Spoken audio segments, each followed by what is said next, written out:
फिजिसिमैटिका में आपका एक बार फिर से स्वागत है। तो चलिए आज हम शुरू करने वाले हैं फिजिक्स का पहला अध्याय जो कि है गति के 20 बहुविकल्पीय प्रश्न। पहला क्वेश्चन पढ़ने से पहले मैं आपको कुछ रूल बता देता हूँ कि वीडियो को देखते ही क्वेश्चन को देखते ही आपको वीडियो को रोक देना है। सबसे पहले खुद कोशिश करना है क्वेश्चन को सॉल्व करने का, ना बने या अगर ना आता हो तब आगे देखें वीडियो को, या फिर आंसर के सही मिलान के लिए आप वीडियो को आगे प्ले करें। तो चलिए पहला सवाल देखते हैं। पहला सवाल है, किसी वस्तु द्वारा एक दिशा में तय की गई कुल दूरी को क्या कहते हैं? एक दिशा में तय की गई कुल दूरी, एक दिशा में तय की गई कुल दूरी कहलाती है विस्थापन। एक दिशा में जब कुल दूरी को हम, मान लीजिए आपको कोई बोला, आप जहाँ पे खड़े हो कि उससे 40 मीटर दूर कोई चोर चोरी करके भाग गया, वो 40 मीटर दूर है, आपको डायरेक्शन दिया ही नहीं, आपको कोई दिशा दिया ही नहीं, तो आप कैसे उस चोर को पकड़ोगे? अब मैंने मान लिया दक्षिण में 40 मीटर, तब आप आसानी से उसे पकड़ लोगे। ठीक, तो एक दिशा में तय की गई दूरी को हम क्या कहते हैं? विस्थापन कहते हैं। अगले सवाल की तरफ चलते हैं। किसी वस्तु की चाल का एसआई मात्रक, वस्तु की चाल का एसआई मात्रक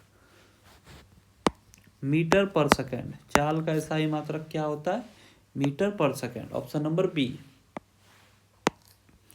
समय के साथ वस्तु के विस्थापन में परिवर्तन की दर को क्या कहते हैं? विस्थापन में परिवर्तन की दर को वेग कहते हैं ना। अगला सवाल है, यदि कोई वस्तु समान समय अंतराल में समान दूरी तय करे, मान लीजिए 1 मीटर चलता है वो 1 सेकंड में, कोई वस्तु है जो 1 मीटर चलता है 1 सेकंड में, फिर से वो 1 मीटर चलता है अपने 1 सेकंड में, अपने दूसरे सेकंड में वो 1 मीटर वापस से चलता है। ठीक है, तीसरे सेकंड में वो वापस से कितना चलता है? 1 मीटर। तो समान समय अंतराल में समान दूरी तय करे तो वैसी गति कहलाती है समान गति। ठीक है, वैसी गति क्या कहलाती है? समान गति। अगला सवाल है, वेग और चाल में मुख्य अंतर क्या होता है? तो दिशा का मुख्य अंतर होता है। चाल में अगर हम दिशा जोड़ दे तो वही क्या हो जाता है? वेग हो जाता है। ठीक है, चाल में अगर हम दिशा जोड़ दे तो वही हो जाता है वेग। चाल कौन सी राशि होती है? अदिश राशि। वेग कौन सी राशि होती है? सदिश राशि। अदिश राशि किसे कहते हैं? जिसमें दिशा ना हो। सदिश राशि जिसकी दिशा हो। ठीक है, दिशा के साथ। तो दोनों में मुख्य अंतर होता है दिशा का, वेग। अगला सवाल है, अगले सवाल की तरफ बढ़ते हैं। वेग समय ग्राफ का ढाल क्या दर्शाता है? वेग समय ग्राफ, वेग को v से लिखते हैं, समय को t से लिखते हैं। इसका अगर हम ग्राफ बनाए, इसका ढाल क्या दर्शाएगा? सोचिए जरा। वेग समय ग्राफ का ढाल क्या दर्शाता है? त्वरण दर्शाता है भैया, त्वरण, जिसे हम a से लिखते हैं। ठीक है, दूरी समय, दूरी s से भी लिख देते हैं दूरी को हम। दूरी समय का अगर हम ग्राफ बनाए और सीधी रेखा दर्शा रही है, दूरी समय के ग्राफ में हमें सीधी रेखा देखने को मिल रही है, तो ये क्या दर्शाती है? बताइए जरा। ये दर्शाएगी समान गति। ये क्या दर्शाएगी? गति समान हो रहा है। एक तो ये केस हो सकता है, दूसरा ये भी हो सकता है ना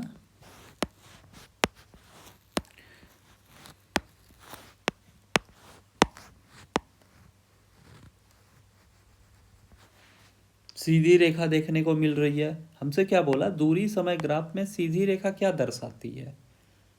तो दूरी समय ग्राफ मैंने बनाया तो सीधी ऐसी भी रेखा हो सकती है, ये रेखा भी तो सीधी ही कहलाएगी ना। तो ये समान गति दर्शाएगी, ये विराम गति दर्शाएगी। ठीक है, विरामावस्था दर्शाएगी कि समय के साथ कोई दूरी ही तय नहीं कर रहा है। तो दोनों आंसर सही हो सकता है,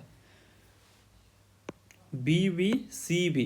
ये डिपेंड करता है क्वेश्चन बनाने वाले ने क्या सोच के बनाया था। मैंने ये क्वेश्चन जब बनाया तो मैंने ये केस लिया था कि दूरी समय ग्राफ में सीधी रेखा क्या दर्शाती है। तो मेरे केस में मेरा आंसर होगा विरामा अवस्था या विराम गति। ठीक है, उसमें कोई गति ही नहीं होगी। लेकिन ये वाला ऊपर वाला केस भी हो सकता है, ये केस भी हो सकता है। ठीक,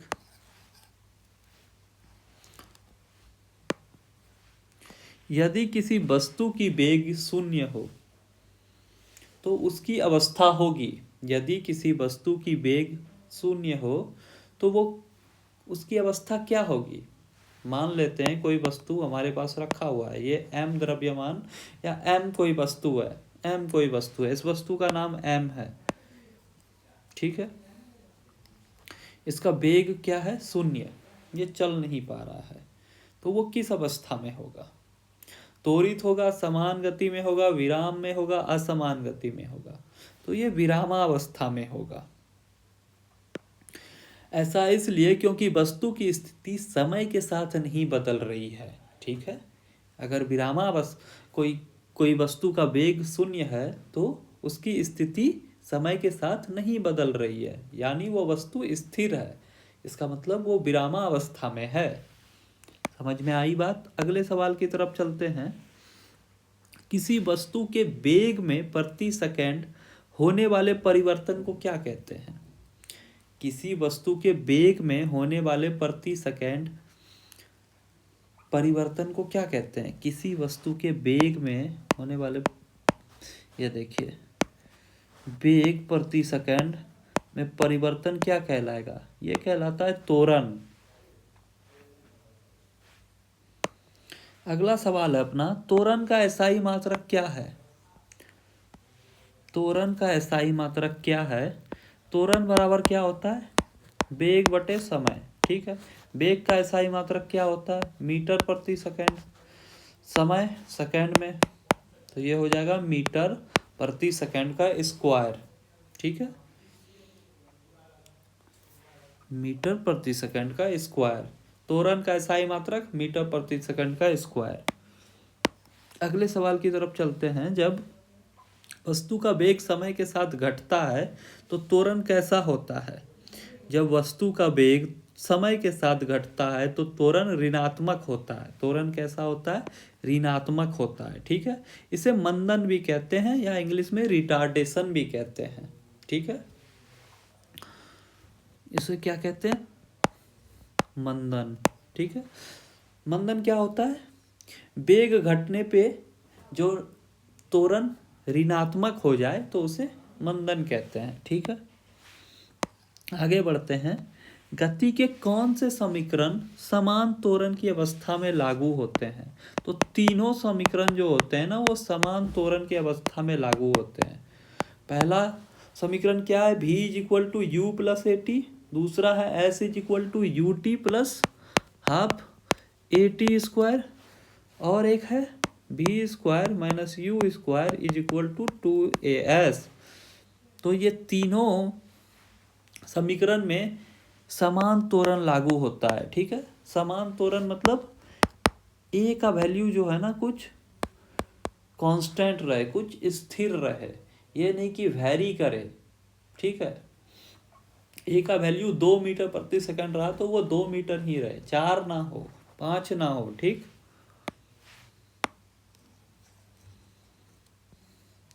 दूरी समय ग्राफ का क्षेत्रफल क्या दर्शाता है। दूरी समय ग्राफ का क्षेत्रफल, दूरी समय ग्राफ का क्षेत्रफल क्या दर्शाता है, कुछ भी नहीं। ठीक है, दूरी समय ग्राफ का क्षेत्रफल कुछ भी नहीं दर्शाता, यहाँ पे ऑप्शन ही नहीं दिया हुआ है। ये सवाल बिल्कुल सावधानी से करनी है आपको। दूरी समय ग्राफ का क्षेत्रफल कुछ भी नहीं दर्शाता है, अच्छे से याद रखिएगा, मैंने ऑप्शन भी नहीं लिखा है। दूरी समय ग्राफ जब आप बनाओगे तो उसका क्षेत्रफल कुछ भी नहीं दर्शाता है, लेकिन वेग समय ग्राफ अगर आप बनाओगे और उसका क्षेत्रफल जो होगा, उसका क्षेत्रफल वो क्या दर्शाएगा, वो दर्शाएगा दूरी को। ठीक है, वो क्या दर्शाएगा, दूरी को। अगर त्वरण समय ग्राफ अगर आप बना रहे हो तो उसका क्षेत्रफल भी आपको वेग दर्शा देगा। ठीक, लेकिन दूरी समय ग्राफ का क्षेत्रफल कुछ भी नहीं दर्शाता, तो यहाँ पे एक भी ऑप्शन नहीं दिया हुआ है इसका। तो ये लिख लीजिएगा ई नंबर। ई नंबर मतलब none of these, none of these, इनमें से कोई भी नहीं। ठीक है, अगले सवाल की तरफ चलते हैं। किसी वस्तु का प्रारंभिक वेग शून्य हो तो वह किस प्रकार की गति में है। किसी वस्तु का अगर प्रारंभिक वेग शून्य हो तो वह किस प्रकार की गति में है। वस्तु यदि प्रारंभ में स्थिर हो तो हो सकता है कि वो गति ना करे, यदि वो गति शुरू करे तो हो सकता है समय के साथ वो धीरे धीरे अपने गति को बढ़ाए। तो दो चीज हो सकता है यहाँ पे, यदि वस्तु का प्रारंभिक वेग शून्य हो और हमेशा शून्य ही रहे तो वो विरामावस्था में रहेगा, लेकिन प्रारंभिक वेग शून्य हो और धीरे धीरे वेग बढ़ता जाए तो वो त्वरित होता जाएगा। तो ऑप्शन नंबर बी सही है। यदि कोई वस्तु वृत्तीय पाथ पर चल रही हो तो उसकी गति कैसी होगी। अगर कोई वस्तु वृत्तीय पाथ पर चल रही हो, वृत्तीय पथ पर, पाथ आपको लगा होगा गलत पढ़ा मैंने, पाथ इंग्लिश में हो जाता है, पथ को पाथ कह देते हैं ना। यदि कोई वस्तु वृत्तीय पथ पर चल रही है तो उसकी गति कैसी होगी। तो ये याद रखना है आपको कि अगर कोई वस्तु वृत्तीय पथ पर चल रही है तो उसकी चाल समान होती है, लेकिन दिशा हर बिंदु पर बदलते रहता है। ठीक है, ये देखिए कोई वृत्तीय पथ पे चल रहा है तो इसका मान लेते हैं 10 मीटर प्रति सेकंड से चल रहा है, कोई दौड़ रहा है तो ऐसे दौड़ेगा ना, तो चाल समान है लेकिन दिशा बदल रही है, हर पॉइंट पे दिशा बदलेगी इसकी। ठीक है, हर बिंदु पे इसकी दिशा बदलेगी, तो समान चाल रहता है और असमान वेग रहता है, याद रखना है। ऑप्शन नंबर सी, समान चाल और असमान वेग। यदि कोई वस्तु वृत्तीय पथ पर चल रही है तो उसकी गति कैसी होती है, उसकी चाल जो होती है वो समान होती है, लेकिन वेग असमान होता है। वेग असमान इसीलिए होता है कि हर बिंदु पे दिशा बदलते जाता है। ठीक है, आगे बढ़ते हैं। चाल सदैव किस राशि के बराबर या उससे अधिक होता है। अगला सवाल है अपना, चाल जो होता है वो किस राशि के बराबर या उससे अधिक होता है। ठीक है, तो आपने पढ़ा होगा कि दूरी जो है वो विस्थापन से बड़ा या उसके बराबर होता है, तो इसी से ये सवाल बनेगा कि चाल जो है ये सदैव वेग से बड़ा या उसके बराबर होता है। चाल जो है सदैव वेग से बड़ा या उससे बराबर होता है। दूरी हमेशा क्या होता है, विस्थापन। ठीक है, विस्थापन से बड़ा होता है ना।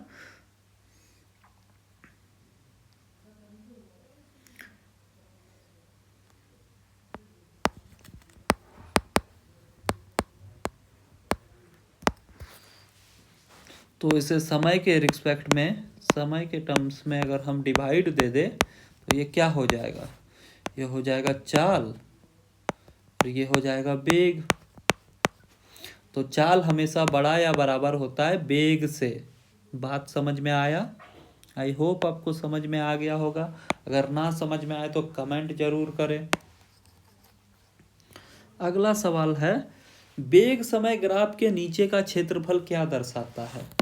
वेग समय ग्राफ का नीचे का क्षेत्रफल, ये नीचे का क्षेत्रफल जो होगा वो क्या दर्शाएगा? विस्थापन दर्शाएगा। ठीक है, याद रखना है, वेग समय ग्राफ के नीचे का क्षेत्रफल हमें विस्थापन दर्शाता है। हमें क्या दर्शाता है? विस्थापन। अगला सवाल है अपना, यदि त्वरण शून्य हो तो वस्तु की गति कैसी होगी? यदि त्वरण शून्य हो तो वस्तु की गति कैसी होगी? त्वरण शून्य है तो वेग में कोई परिवर्तन नहीं होगा। ठीक है, वेग स्थिर रहेगा। त्वरण यदि शून्य है तो वेग में कोई परिवर्तन नहीं होगा। जितना वेग पहले था, प्रारंभिक वेग जितना था उतना ही अंतिम वेग रहेगा। v = u हो जाएगा, क्योंकि a तो 0 हो गया।